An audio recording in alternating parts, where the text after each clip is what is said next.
Hello student, success coaching classes में आपका स्वागत है। यदि आप चैनल में पहली बार आए हैं तो चैनल को सब्सक्राइब कर ले और बेल आइकन को ऑल में प्रेस कर ले ताकि आने वाले सभी वीडियो का नोटिफिकेशन टाइम पर मिल जाए। आज हम डिस्कस करने वाले हैं क्लास 10th का साइंस का most important objective and subjective question दोनों। यदि आपको टॉपर बनना है तो ये आपका सीरीज चलाएगा, ये आपका डे 1 है, ठीक है ना। आपका एग्ज़ाम कब होने वाला है? 21 फरवरी को होने वाला है। 21 फरवरी तक आपका लगातार डे बाय डे आपका वीडियो आता रहेगा। ये आपका डे 1 है जिसमें आपको मोस्ट इंपॉर्टेंट आपको जो एग्ज़ाम में क्वेश्चन पूछा जाता है वो सब क्वेश्चन को आपका वीडियो लेकर आएंगे। डे 1, डे 2, डे 3 आपका जब तक एग्ज़ाम नहीं होगा तब तक आपका चलता रहेगा, तो इसलिए वीडियो में एकदम अंत तक बने रहे। चलिए हम लोग क्वेश्चन की ओर हम लोग डिस्कस करते हैं, ठीक है ना। तो ये हमारा डे नंबर 1 है। तो देखिए सबसे पहला हमारा जो क्वेश्चन लिए मॉडल क्वेश्चन पेपर से हम आपको उठाया है। किससे लिए? मॉडल क्वेश्चन पेपर से लिए, जो आपका केमिस्ट्री का है क्लास 10th के लिए। क्लियर यहाँ तक हो गया। आगे देखते हैं क्वेश्चन क्या क्या आपका एग्जाम के लिए इंपॉर्टेंट है। सबसे पहले बोल रहा आम्ल एवं क्षार की जांच के लिए जो भैया प्राकृतिक सूचक क्या है। कितना बार एग्जाम में पूछा है, जब आम्ल और क्षार को यदि जांचिएगा तो उसका प्राकृतिक सूचक क्या है, तो क्या लिटमस भी बोलेंगे और हल्दी भी बोलेंगे। तो ठीक है, ये सब क्लियर हो गया। लेकिन ज़्यादातर जो आंसर होता है आपका लिटमस होता है। आगे देखते हैं लिटमस का प्राकृतिक रंग एवं स्रोत क्या होता है।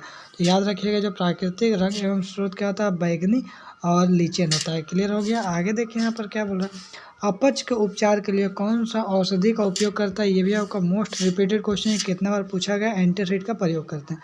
किस पीएच परास का हमारा शरीर काम करता है। हमारा शरीर जो काम करता है तो 7.0 से 7.8 के परास के बीच में कार्य करता है। आगे देखते हैं, ये भी क्वेश्चन आपका मोस्ट इंपॉर्टेंट क्वेश्चन है। CaCl2 यौगिक का प्रचलित नाम क्या है। एकदम बहुत बार ये क्वेश्चन पूछा गया, तो इसको हम लोग क्या बोलते हैं, विरंजक चूर्ण बोलते हैं, इसको ब्लीचिंग पाउडर बोलते हैं। आगे यदि देखते हैं, बेकिंग सोडा का रासायनिक सूत्र बताइए। ये भी क्वेश्चन बहुत इंपॉर्टेंट है। रासायनिक नाम एवं सूत्र दोनों बताइए।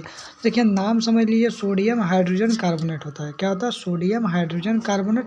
यदि आपको सूत्र बोलेगा बेकिंग सोडा कहते हैं NaHCO3, और हम लोग इसको क्या बोलते हैं, सोडियम बाइकार्बोनेट भी बोलते हैं। ये भी एग्जाम के लिए बहुत इंपॉर्टेंट है। आगे देखिए, उस पदार्थ का नाम बताइए जो क्लोरीन से क्रिया करके विरंजक चूर्ण बनाता है। तो क्या आंसर हो जाएगा, कैल्शियम हाइड्रोक्साइड, जिसको हम लोग CaOH2 बोलते हैं, जिसको हम लोग बुझा हुआ चूना भी बोलते हैं। आगे देखते हैं, खिलौना बनाने के उपयोग में लाए जाने वाले एक यौगिक का नाम लिखिए। तो खिलौना बनाने के लिए हम लोग किसका प्रयोग करते हैं, प्लास्टर ऑफ पेरिस, जिसका सूत्र होता है CaSO4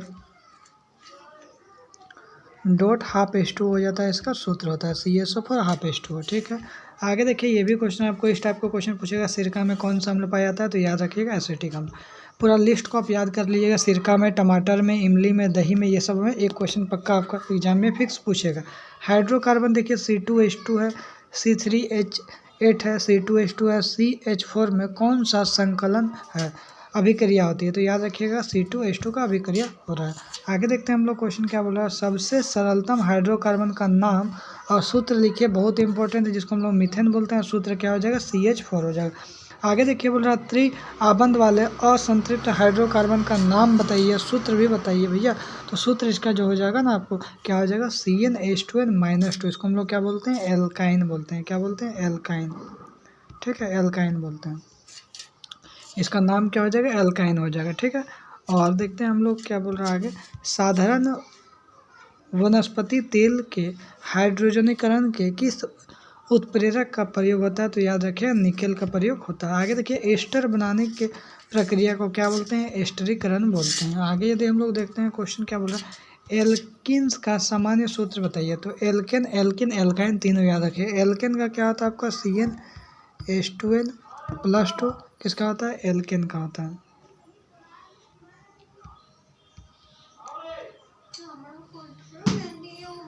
एल्किन का क्या होता है, CnH2n।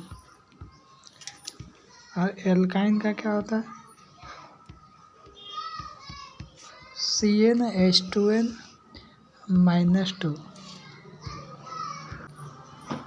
तो ये फॉर्मूला एकदम बिल्कुल याद रखिए, एग्जाम के लिए बहुत इंपॉर्टेंट है। एल्केन का CnH2n+2, एल्किन का CnH2n, और एल्काइन का क्या होगा, CnH2n-2। तीनों फार्मूला बिल्कुल याद रखिएगा, एग्जाम में बहुत बार पूछा गया।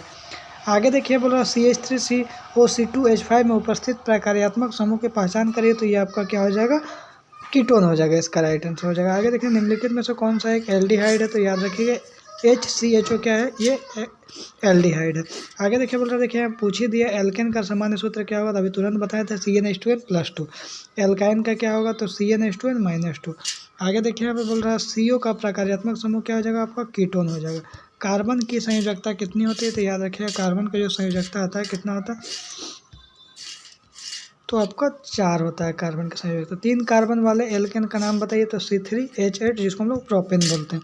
आगे यदि देखते हैं क्वेश्चन क्या बोल रहा है, निम्नलिखित में से कौन सा असंतृप्त हाइड्रोकार्बन है, तो C2H4 क्या है, असंतृप्त हाइड्रोकार्बन। के कोष में कितने तत्व होते हैं, तो याद रखिए के कोष में आपका देखिए के होता है, एल होता है, एम होता है, एन होता है। तो के कोष में कितना होता है, 2 होता है। एल में कितना होता है, 8 होता है इलेक्ट्रॉन की संख्या। इसमें 18 होता है, इसमें 32 होता है। तो के कोष में बोला तो यहाँ क्या हो जाएगा आपका, 2 हो जाएगा। तो 2 बिल्कुल राइट आंसर हो जाएगा। आगे देखिए बोल रहा है किस तत्व में कुल 2 कोष होते हैं, संयोजकता कोष 3 इलेक्ट्रॉन है, तो याद रखिएगा बोरॉन इसका राइट आंसर हो जाएगा। आगे देखते हैं आवर्त सारणी के क्षैतिज जो कतार को क्या कहता है, तो आवर्त बोलते हैं। एल कोष में कितने इलेक्ट्रॉन होता है, तो याद रखिए अभी तुरंत बताया था KLMN बताया था, तो पहला में 2 था, उसके बाद 8 था, तो कितना हो जाएगा आपको 8 हो जाएगा। आगे यदि देखते हैं बोल रहा एक तत्व का नाम लिखिए जिसमें 2 कोष एवं जिससे बाहरी कोष क्या हो, पूर्ण हो, तो हम लोग क्या बोलते हैं, आंसर नियोन हो जाएगा। आधुनिक आवर्त सारणी में तत्वों का वर्गीकरण का आधार क्या है, तो किसके आधार पर होता है, परमाणु संख्या के आधार पर होता है। आगे देखते हैं बोला तांबा और जस्ते के मिश्र धातु को क्या बोलते हैं, ये भी आपको very very important question exam में बहुत बार पूछता है, तो क्या होगा, पीतल होगा। एक ऐसे धातु का नाम बताइए जिसको आसानी से चाकू से काटा जा सकता है, ये भी क्वेश्चन आपका इंपॉर्टेंट है, क्या हो जाएगा, सोडियम हो जाएगा। एक ऐसे धातु का नाम लिखिए जो हथेली पर रखने बाद पिघलने लगता है, ये भी बहुत इंपॉर्टेंट क्वेश्चन, याद रखिए गैलियम हो जाएगा। आगे देखिए एक ऐसे धातु का नाम बताइए जो कमरे का तापमान पर द्रव अवस्था में पाया जाता है, तो मरकरी या जिसको हम लोग पारा बोलते हैं। आगे देख लेते हैं क्या बोल रहे हैं, एक्वा रेजिया या अम्ल राज क्या है, तो याद रखिए सांद्र हाइड्रोक्लोरिक अम्ल एवं सांद्र नाइट्रिक अम्ल का जो अनुपात होता है 3:1 के मिश्रण को हम लोग अम्ल राज बोलते हैं। मैंने HCl और नाइट्रिक अम्ल का अनुपात होता है, देखिए यहाँ HCl हो जाएगा और आपको नाइट्रिक अम्ल जो यहाँ पर है ना, तो उसका यहाँ क्या हो जाएगा आपका नाइट्रिक अम्ल हो जाएगा। इसका 3:1 मतलब 3 हिस्सा ये और 1 हिस्सा ये, तो इसी को हम लोग क्या बोलते हैं, अम्लराज बोलते हैं। या सोना को क्या करता है, गला देता है। देखिए यहाँ क्या बोल रहा है, विद्युत परिपथ बनाने में किस धातु का उपयोग करते हैं, तो याद रखिएगा तांबा का। सीने बार जो किस धातु का है, तो याद रखिएगा पारा का। बहुत मोस्ट इंपॉर्टेंट क्वेश्चन आपको बता रहे हैं। शुद्ध सोना कितने कैरेट का होता है, तो याद रखिएगा 24 कैरेट का।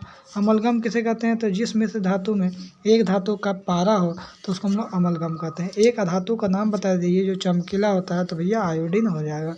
आगे देखते हैं क्या यहाँ पर क्वेश्चन बोला, सोल्डर नामक मिश्र धातु कौन सा अवयव है, तो याद रखिए सोल्डर में Pb+SN में सीसा और टिन से मिलकर सोल्डर बनता है। आगे यहाँ देखिए निम्नलिखित में से अभिक्रिया का पहचाने कि AB+CD क्या हो रहा है, AD हो जा रहा है। हमने AD यहाँ पर हो रहा होना चाहिए AB, तो A को विस्थापित हो रहा है। चलिए और आगे देखते हैं यहाँ पर क्या होना चाहिए ना, यहाँ पर देखिए CD होना चाहिए, तो यहाँ पर क्या हो गया CB हो गया। मतलब यहाँ पर क्या हो डबल डबल विस्थापित हो रहा है, तो क्या हो जाएगा द्विविस्थापन अभिक्रिया हो जाएगा। तो यदि आपको वीडियो अच्छा लगे तो लाइक करिएगा, शेयर करिएगा, अगर चैनल में नए हैं तो सब्सक्राइब जरूर कर ले। इसी तरह का से आपका डे 2, 3, 4, 5 आपको लगातार कंटिन्यू वीडियो देखने के एग्जाम तक मिलेगा। ठीक है, थैंक यू सो मच।